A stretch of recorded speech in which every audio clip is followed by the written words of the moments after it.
बिस्मिल्लाहिर्रहमानिर्रहीम। मेरे प्यारे दोस्तों, बहुत ज़माने पहले की बात है जब हिंदुस्तान पाकिस्तान एक ही था। पंजाब के एक पुराने गांव में अशरफ दादा का घराना आबाद था। अशरफ दादा उस खानदान के बुज़ुर्ग थे और देखा जाए तो पड़ोस के सभी घरों में वह सबसे ज़्यादा बुज़ुर्ग थे। हर कोई उनकी बहुत इज़्ज़त करता था। अशरफ दादा को उनके पोते और पोतियों को देखा-देखी मोहल्ले के सभी बच्चे उन्हें अशरफ दादा के नाम से पुकारते थे। जहाँ पर उनका घर था, उसके पास-पास में तकरीबन 20-25 मकान थे। उनके सामने खेत, उन खेतों के पास में 3-4 पेड़ थे। क्योंकि यह पेड़ आस-पास में ही थे, इसलिए उनका साया बहुत घना और सुकून भरा था। बस सुबह होते ही अशरफ दादा उन्हीं पेड़ों के नीचे चारपाई बिछा लिया करते थे और दिन भर उसी चारपाई पर बैठकर हुक्का पीते रहते। दोपहर के वक्त उनकी बहुएं वहीं पर उनके लिए खाना ले आती। मगरिब की नमाज के बाद उनको उनके पोते घर की तरफ ले जाते। दादा के 4 बेटे थे। 2 की शादी उनकी बेगम ने अपने हाथों से की थी। फिर उनकी नेक बेगम का इंतकाल हो गया और बाकी दोनों बेटों की शादियां उनकी दोनों बहुएं ने देखभाल कर करवाई थी। लेकिन अलबत्ता अशरफ दादा की कोई बेटी नहीं थी, लिहाजा उनकी बहुएं उनका सारा काम करती थी और अशरफ दादा सारा दिन घर से दूर पेड़ के नीचे बैठे रहते। आते जाते अशरफ दादा को लोग सलाम करते, उनका हाल चाल पूछते और फिर चले जाते। लेकिन अशरफ दादा की इस कदर शोहरत की वजह उनकी बुजुर्गी नहीं थी, बल्कि उनका कारोबार था जो कि सालों से चलता आ रहा था। अशरफ दादा गांव वालों का चलता फिरता बैंक थे। किसी को कोई ज़रूरत आन पड़ती या कोई संगीन बीमार आन पड़ती या किसी की बेटी या बेटे की शादी आन पड़ती या किसी को किसी की भी तरह की कोई परेशानी होती या हर वह काम जिसमें गांव वालों को पैसों की ज़रूरत होती, तो वह बेझिझक अशरफ दादा से कर्ज ले लिया करते और अशरफ दादा उनको फ़ौरन कर्ज दे दिया करते। बल्कि अशरफ दादा उनके बहुत मोहब्बत से पेश आते और भला आते भी क्यों न, अक्सर दादा उस कर्ज के बदले अपनी मर्जी से सूद लगाते और यही कारोबार वह सालों से करते हुए आ रहे थे। उनके खटिया पर रखे तकिए के नीचे उधार की रकम खाते सूद की तफसीलात का एक रजिस्टर रखा हुआ था, जिसे वह एक पल के लिए भी खुद से अलग नहीं होने देते। अगर कभी बारिश होने लगती तो अपने पोतियों को इस कदर शोर मचा कर बुलाते जैसे कोई तूफान आ गया हो, मगर इस शोर शराबे का बस इतना मकसद होता है कि उनका रजिस्टर गीला ना हो जाए। दादा अपनी रकम सूद समेत वापस लेने में खूब होशियार थे। उन्हें यह कारोबार करते हुए 40 साल से ज़्यादा समय हो गया था। कोई भी उनसे रकम लेकर भाग नहीं पाया था। अशरफ दादा के उसी लालच और हवस में उनकी ज़िंदगी के दिन गुजर रहे थे। एक दिन गांव के स्कूल में मास्टर का अशरफ दादा के सामने से गुजर हुआ। ब्लूटूथ सलाम उन्हें रोक कर सलाम दुआ करने लगे। दादा ने उनको बुलाकर कुर्सी पर बैठने को कहा और साथ में उनकी तरफ हुक्का भी कर दिया। मास्टर साहब बोले, मैं जुम्मे की नमाज़ पढ़ कर आ रहा था, सोचा कि आपसे भी मुलाकात कर लूं। आपने तो कभी गलती से भी मस्जिद का रुख नहीं किया। दादा साहब यह सुनकर बोले, मास्टर साहब, मुझे काम से फुर्सत नहीं मिलती। कभी किसी की रकम देनी होती है, कभी किसी से रकम लेनी होती है, कभी किसी का हिसाब लिखना पड़ता है। नमाज के लिए मेरे पास वक्त ही कहाँ है। यह सुनकर तो जैसे मास्टर साहब को आग ही लग गई। कहने लगे, दादा, सूद खाना हराम है। अगर आप बिना सूद के लोगों की मदद करना चाहें, उधार ही सही, और मुद्दत पर वापस लेने, तो आपको सवाब भी मिलेगा और लोगों की मदद हो जाएगी। लेकिन दादा को कहाँ नेकी की बात सुननी थी। दादा बोले, मियाँ, कहाँ पर हराम है। किसी को अगर वक्त पर उसकी रकम मुहैया करते हैं तो उसमें क्या हराम है। वैसे भी आजकल कौन किसी को उधार रकम देता है।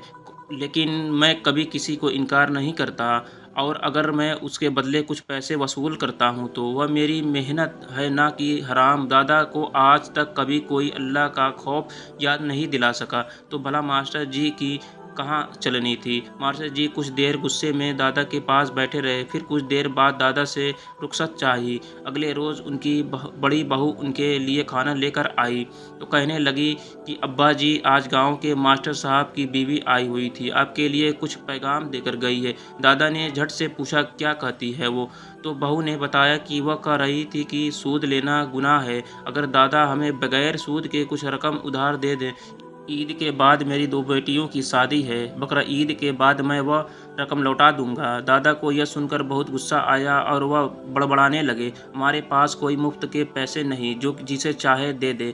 कल मास्टर साहब भी आए थे मेरे पास, उनसे कहो कि जो तरीका है उसी तरीके से मैं उधार की रकम दूंगा। यह साबान का आखिरी दिन था और फिर रमज़ान का महीना शुरू हो गया था। अशरफ दादा रोज़ा भी नहीं रखते, अलबत्ता इफ्तार करने में उनका कोई जवाब ना था। लेकिन अभी 15 रोज़ ही गुजरे थे कि दादा के गुर्दों में तकलीफ़ शुरू हो गई, जिसकी वजह से वह काफ़ी तकलीफ़ में चले गए।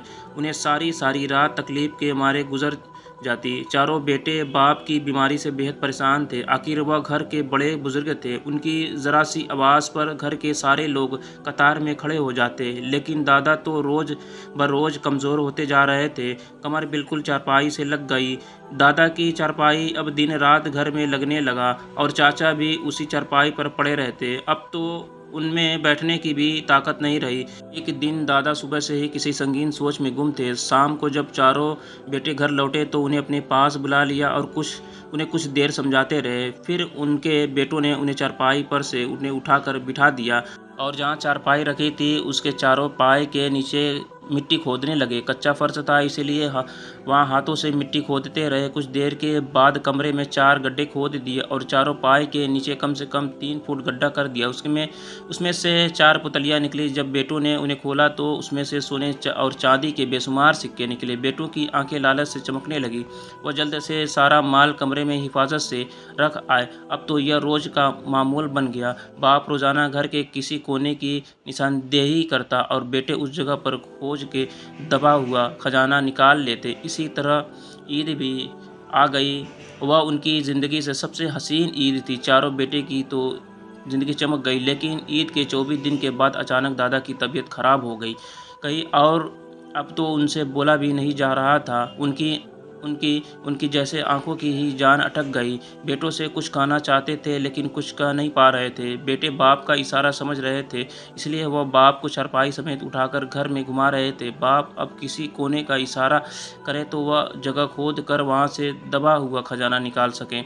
जैसे ही वह गुस्लखाने की तरफ से गुजरे, दादा तो जैसे मौत के फरिश्ते नज़र आने लगे हों। उनकी आंखें जैसे बाहर की तरफ निकलनी शुरू हो गई। अचानक यह सब कुछ छोटे बेटे ने देख लिया तो फिर ज़ोर से बोला, बाबा इशारा गुस्लखाने की तरफ है। सबने चारपाई वहीं छोड़ दी और अगले गुस्लखाने की तोड़फोड़ करने लगे और पीछे की दीवार के नीचे अब तक का सबसे बड़ा खजाना मिल गया। सारा का सारा खजाने की तकसीम में लग गए। उधर उसी दौरान दादा की रूह कब्ज़ हो गई। अगले रोज़ अशरफ दादा का जनाजा ले जाया गया।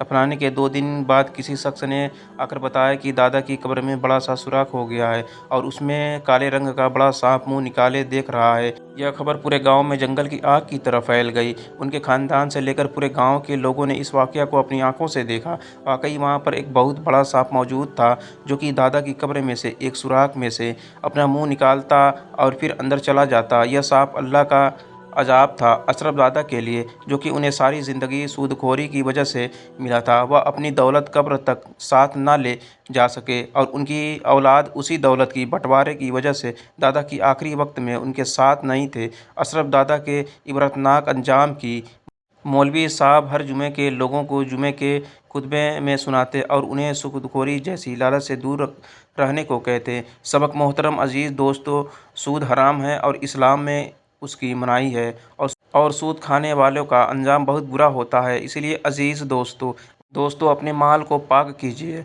सूद से बचिए और अपने ख़ानदान को बचाइए। आज की ये इबरतनाक वाक़या आपको ज़रूर पसंद आया होगा। वीडियो को लाइक शेयर ज़रूर कीजिएगा। ज़्यादा से ज़्यादा लोगों को शेयर करें ताकि लोगों को भी सूद खाने का इसका इबरतनाक अंजाम पता चले।